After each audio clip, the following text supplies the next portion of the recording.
terpaksa kekal dalam keadaan hadas. Satu, seseorang yang sering mengeluarkan angin, dia panggil apa? Kentut lah. Okay. Seseorang yang sering kentut sangat sukar melakukan solat. Semasa sedang solat dia kentut.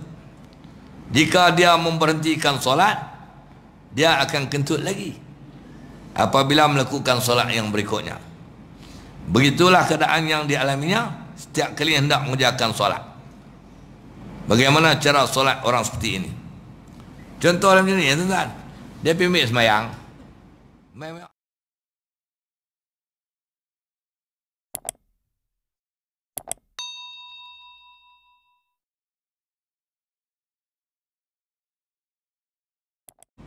Contoh dalam ini, ya tuan-tuan.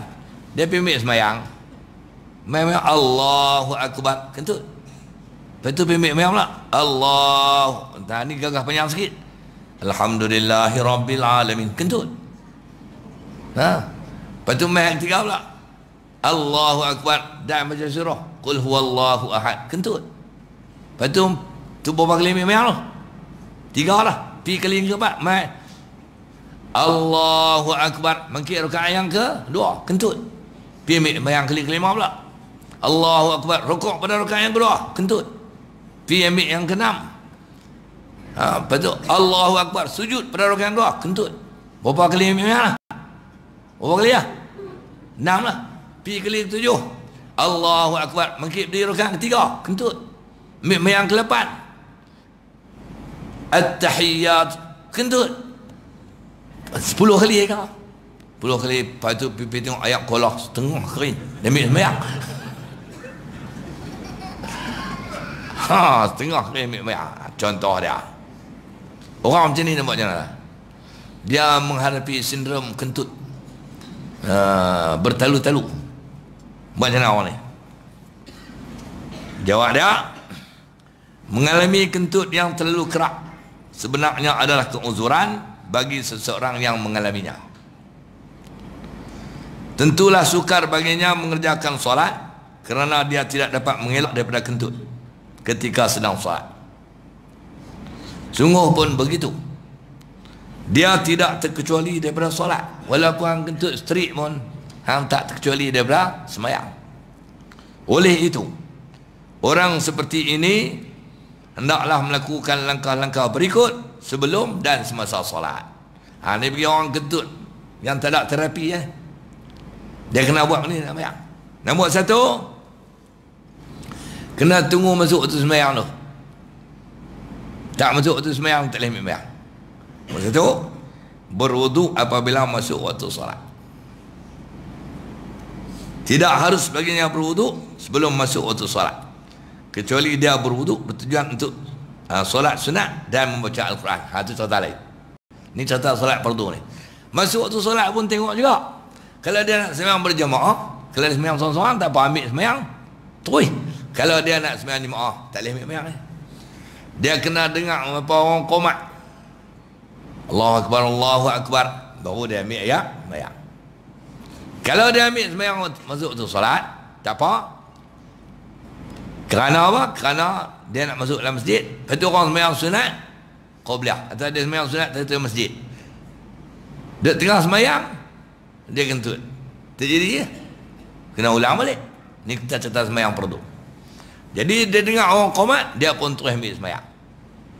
Dia terus ambil sembahyang, maka dalam perjalanan nak masuk dalam masjid, tiba-tiba dia kentut, maka dia kena patah balik ambil sembahyang. Cuma kalau dia boleh tahan dalam sembahyang, bila masuk waktu dia terus ambil sembahyang, tak harus baginya berwuduk sebelum masuk waktu solat, kecuali jika dia berwuduk bertujuan untuk sembahyang sunat dan baca Quran. Itu kena ingat. Yang kedua, selepas dia berwuduk, hendaklah terus bersolat tanpa melengah-lengahkan waktu. Itu kalau sembahyang jemaah, dia kena apa? Orang panggil apa? Orang qomat lah. Hello, ambil sembahyang tu, Tok Imam Allahu Akbar, dia pun terus takbiratul ihram. Habis. Kemudian yang 3, Lepas dia masuk waktu sembahyang teruskan melakukan solat. Jika sedang solat dia terkentut lagi, maka dia tidak perlu memberhentikan solat, malahan meneruskan solat sehingga selesai, walaupun kentutnya bertalu-talu seperti M16. Okey, solatnya sah walaupun kentut semasa sedang solat, kerana dia tergolong dalam kategori orang yang uzur. Boleh. Tapi suasana ni orang yang mengalami itu hari-hari, bukan hari itu. Hari itu buat lagu saya mengajak jahanam. Hari itu saja yang kentut kerak tu. Kalau hari itu saja kentut kerak, dia kena ulang-ulang ambil sembahyang. Dia kena ulang. Tapi kalau dia sepanjang masa jenis lagu tu, itu dia kena pergi hospital, apa nama, buat operasi buang pungkok. Tak apa, tak kentut lah kot. Nah,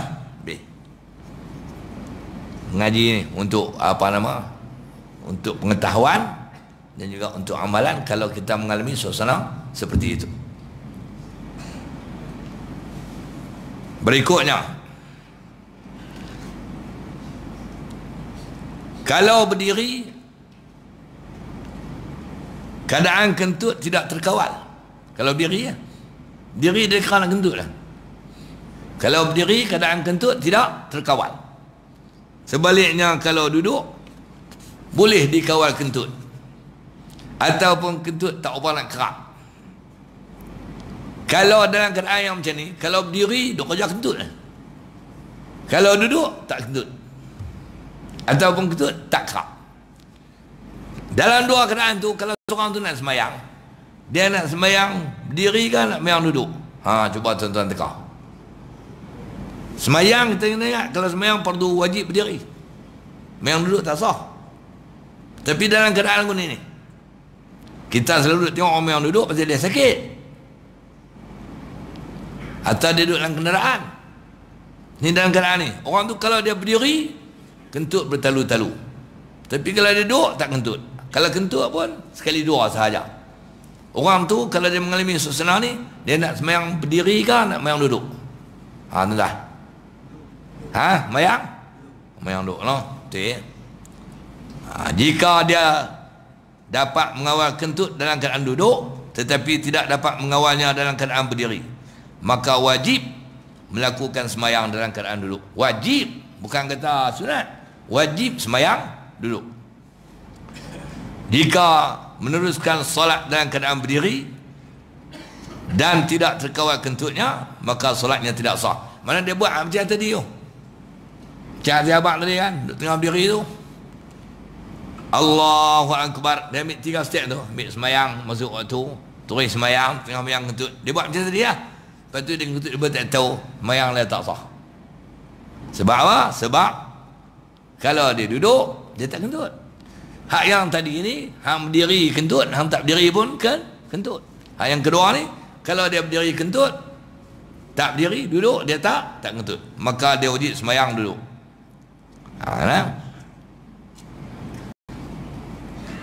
Sebaliknya solatnya sah apabila dilakukan sambil duduk, kerana dia tergolong dalam kalangan orang yang uzur. Jadi kalau duduk dalam masjid, orang tanya, hang ni tengok berdiri elok tadi, pasal faham yang duduk.